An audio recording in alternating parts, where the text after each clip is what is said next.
உலகம் முழுக்க இருக்கிற ஐடி நிறுவனங்கள்ல லே ஆஃப் நடக்குது அப்படிங்கிற செய்தியை தொடர்ந்து பார்த்துட்டு இருக்கோம்.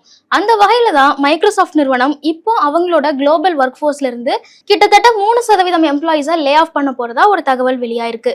என்ன காரணத்துக்காக மைக்ரோசாஃப்ட்ல லே ஆஃப் பண்றாங்க, அங்க இருக்கக்கூடிய ஊழியர்கள் இதை எப்படி பாக்குறாங்க, மற்ற ஐடி துறையில வேலை பார்க்கறவங்களுக்கு இது என்ன மாதிரியான தாக்கத்தை ஏற்படுத்தி இருக்கு அப்படிங்கிறது தான் இந்த வீடியோல டீட்டெயிலா பார்க்க போறோம். மைக்ரோசாஃப்ட்டை பொறுத்த வரைக்கும் உலக அளவுல ஒரு முன்னணி சாஃப்ட்வேர் நிறுவனம் அப்படின்னு நம்ம எல்லாருக்குமே தெரியும். சமீப காலமாவே பல நிறுவனங்கள்ல இந்த மாதிரியான லே ஆஃப் நடந்துட்டு தான் இருக்கு. அதை தொடர்ந்து மைக்ரோசாஃப்ட் நிறுவனம் தரப்புல இருந்து இப்ப என்ன தெரிவிச்சிருக்காங்க அப்படின்னா, குளோபல் ஒர்க் ஃபோர்ஸ்ல இருந்து கிட்டத்தட்ட 3% நபர்களை லே ஆஃப் பண்ண போறோம். கம்பெனியோட மேனேஜ்மெண்ட்டை வந்து நாங்க ரீஸ்ட்ரக்சர் பண்றோம், அதுக்காக இந்த லே ஆஃப் அப்படிங்கிறது கண்டிப்பா செய்ய வேண்டியதா இருக்கு அப்படின்னு குறிப்பிட்டிருக்காங்க. இருந்தாலும் எந்த நம்பர்ஸ்ல லே ஆஃப் பண்ண போறாங்க அப்படிங்கறத இன்னும் அவங்க தெரிவிக்கல. ஆனாலும் அமெரிக்கால இருக்கக்கூடிய சில ஊடகங்கள் என்ன சொல்றாங்க அப்படின்னா, கிட்டத்தட்ட 6000 நபர்கள் வரைக்கும் இதுல லே ஆஃப் பண்ணப்படலாம் அப்படின்னு குறிப்பிடுறாங்க. மைக்ரோசாஃப்ட் நிறுவனத்தை பொறுத்த வரைக்கும் இதுக்கு முன்னாடி கடந்த ஜனவரி 2023 ஒரு மாசான லே ஆஃப் நடந்திருக்கு. அதுல கிட்டத்தட்ட 10,000 பேரை அவங்க லே ஆஃப் பண்ணிருக்காங்க. அதுக்கப்புறமா ஒரு சில லே ஆஃப் எல்லாம் நடந்தது, ஒரு ஆர்கனைசேஷனோட ரீஸ்ட்ரக்சருக்காக பண்றோம் அப்படின்னு சின்ன லெவல்ல பண்ணாங்க. அதுக்கப்புறமா ஒரு அதிக லெவல்ல ஒரு 6000 பேர் வரைக்கும் பண்றது அப்படிங்கிறது இப்பதான் நடக்குது அப்படின்னு சொல்றாங்க. கடந்த ஜூன் மாசம் நிலவரம் நம்ம எடுத்து பார்த்தோம் அப்படின்னா, மைக்ரோசாஃப்ட்ல மொத்தம் 2,28,000 பேர் வேலை செய்யறாங்க அப்படிங்கிற ஒரு டேட்டாவும் சொல்றாங்க. அப்படி இருக்கும்போது இந்த லே ஆஃப்னால கிட்டத்தட்ட 6000 பேர் வந்து வேலை இழக்கிறதுக்கான வாய்ப்புகள் இருக்கு அப்படிங்கிறதையும் பார்க்க முடியுது. முக்கியமா எந்தெந்த துறைகள்ல இந்த லே ஆஃப் நடக்குது அப்படின்னு பார்க்கும்போது, மிடில் மேனேஜ்மெண்ட் ரோல் அப்படின்னு சொல்லப்படுற அந்த மேனேஜ்மெண்ட் செக்டர்ஸ்ல தான் இந்த தடவை அதிகமா கான்சென்ட்ரேட் பண்ணி லே ஆஃப் பண்றாங்க. முக்கியமா உலகம் முழுக்க ஆர்டிபிஷியல் இன்டெலிஜென்ஸோட ஆதிக்கம் இப்போ நிறையவே ஆயிடுச்சு அப்படிங்கிறத பாக்குறோம். எல்லா நிறுவனங்களுமே அவங்களோட ஒர்க் ஃபோர்ஸ்ல ஏஐ எவ்வளவு தூரம் இன்கார்பரேட் பண்ண முடியும் அப்படிங்கறத முயற்சி பண்ணிட்டு இருக்காங்க. மைக்ரோசாஃப்ட் நிறுவனமும் அவங்களோட எல்லா சர்வீஸ்லயுமே ஏஐ எப்படி இன்கார்பரேட் பண்ண முடியும் அப்படிங்கிறதுக்காக தான் நிறைய ஒர்க் பண்ணிட்டு இருக்காங்க. அதுக்காக தான் நிறைய ஃபண்ட்ஸும் அலோகேட் பண்றாங்க. அப்படி இருக்கும்போது இந்த மேனேஜ்மெண்ட் லெவல்ல இருக்கக்கூடிய ரோல்ஸ்ல எல்லாம் எங்கெல்லாம் ஒரு தேவையில்லாத ஆட்கள் இருக்காங்க, இல்ல இவங்களெல்லாம் ஈஸியா ரீப்ளேஸ் பண்ண முடியும் அப்படின்னு நினைக்கிறாங்களோ அவங்களெல்லாம் லே ஆஃப் பண்ணிட்டு அந்த பணத்தை இன்னும் கொஞ்சம் சேமிக்கலாம் அப்படின்னு ட்ரை பண்றதா சொல்றாங்க.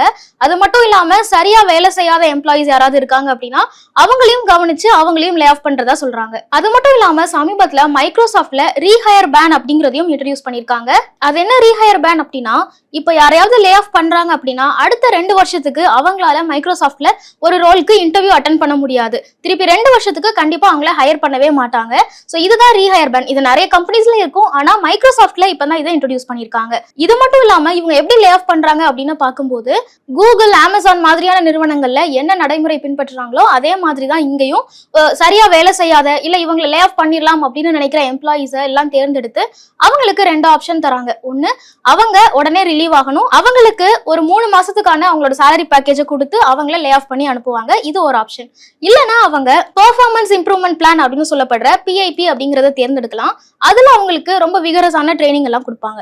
அந்த ட்ரைனிங் முடிச்சுட்டு அவங்க செலக்ட் ஆனாங்க அப்படின்னா அவங்களோட பணி அவங்க தொடரலாம். ஒருவேளை அதுலயும் அவங்க ஃபெயிலியர் ஆயிட்டாங்க அப்படின்னா அவங்கள உடனே ஃபயர் பண்ணிடுவாங்க. அவங்களுக்கு அந்த சேலரி இன்சென்டிவ் மாதிரியான விஷயங்கள் எதுவுமே கொடுக்கப்படாது, அவங்கள அப்படியே ஃபயர் பண்ணிடுவாங்க. ஸோ இந்த 2 ஆப்ஷன்ல ஒரு எம்ப்ளாயி எது வேணுமோ அதை தேர்ந்தெடுத்துக்கலாம். இதை தேர்ந்தெடுக்கிறதுக்கு அவங்களுக்கு 5 நாள் தான் டைம் கொடுக்குறாங்க. அதுக்குள்ள அவங்க என்ன சூஸ் பண்ண போறாங்க அப்படிங்கறத நிறுவனத்துக்கு தெரிவிச்சிடணும் அப்படின்னு சொல்லியிருக்காங்க. ஸோ இந்த மெத்தட் தான் மைக்ரோசாஃப்ட்ல ஃபாலோ பண்றதாவும் சொல்றாங்க.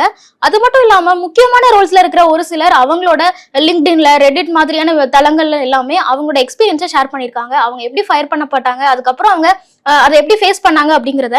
குறிப்பா இந்த லே ஆஃப்ல பாதிக்கப்பட்ட மைக்ரோசாஃப்ட்டை சேர்ந்த ஒரு எம்ப்ளாயி அவங்களோட லிங்க்டின் போஸ்ட்ல என்ன தெரிவிச்சிருக்காங்க அப்படின்னா, கிட்டத்தட்ட 7 வருஷமா நான் மைக்ரோசாஃப்ட்ல ஒர்க் பண்ணியிருக்கேன். மேனேஜ்மெண்ட் ரோல்ஸ் உள்ளிட்ட பல ரோல்ஸ்ல நான் அங்க ஒர்க் பண்ணியிருக்கேன்.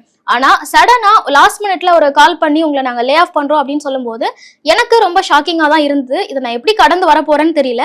ஆனா கொஞ்சம் ஒரு சின்ன பிரேக் எடுத்துட்டு நான் அதுக்கப்புறம் என்னோட கரியர்ல என்ன பண்ணணும் அப்படிங்கறத யோசிக்க போறேன் அப்படின்னு குறிப்பிட்டிருக்காங்க. அதாவது 7 வருஷமா வேலை செஞ்சுட்டு இருந்த ஒரு எம்ப்ளாயிய சடனா லே ஆஃப் பண்ணிருக்காங்க அப்படிங்கிற ஒரு விஷயம் நிறைய பேரை ரொம்ப பாதிப்புக்குள்ளாக்கி இருக்கு அப்படின்னு சொல்லலாம், ரொம்ப பயமுறுத்தி இருக்கு அப்படின்னு சொல்லலாம். அவங்களோட போஸ்டுக்கு கீழே இருக்கிற கமெண்ட்ஸை பார்க்கும்போது நிறைய பேர் அதுல தங்களோட பயத்தை தான் தெரிவிச்சிருந்தாங்க. அதே மாதிரி மைக்ரோசாஃப்டோட ஆர்டிபிஷியல் இன்டெலிஜென்ஸ் பிரிவினுடைய டைரக்டரா இருக்கக்கூடிய கேப்ரியலா டி குவெரோஸ் அப்படிங்கிறவங்களும் இந்த லே ஆஃப்னால பாதிக்கப்பட்டிருக்காங்க. ஏஐயோட டைரக்டரே லே ஆஃப் பண்ணப்பட்டிருக்காங்க அப்படிங்கிறது இன்னும் கொஞ்சம் ஷாக்கிங்கான விஷயமா தான் எல்லாராலையும் பார்க்கப்படுது. அவங்களோட எக்ஸ்பீரியன்ஸை பத்தியும் அவங்க தன்னோட லிங்க்டின் போஸ்ட்ல தெரிவிச்சிருக்காங்க. அவங்க என்ன குறிப்பிட்டிருந்தாங்க அப்படின்னா, எனக்கு அன்எக்ஸ்பெக்டடா ஒரு மீட்டிங் ஷெட்யூல் பண்ணியிருந்தாங்க. அதை பத்தின எதுக்காக அந்த மீட்டிங் அப்படிங்கிற எந்த ஒரு முன்னறிவிப்புமே எனக்கு கொடுக்கப்படல. மீட்டிங்ல நான் ஜாயின் பண்ணப்போ சம்பந்தம் இல்லாத நபர்கள்லாம் இருந்தாங்க. அப்பவே நான் தெரிஞ்சுக்கிட்டேன் மைக்ரோசாஃப்ட் மைக்ரோசாஃப்ட்ல நடந்துட்டு வர லே ஆஃப்னால நானும் பாதிக்கப்பட போறேன் அப்படிங்கிறது தெரிஞ்சது. மீட்டிங்கோட முடிவுல என்ன ஃபயர் பண்றதா சொல்லிட்டாங்க. சோ நான் இப்போ மைக்ரோசாஃப்ட்ல இருந்து அபிஷியலா வெளியில வந்துட்டேன் அப்படிங்கிற மாதிரி குறிப்பிட்டிருந்தாங்க.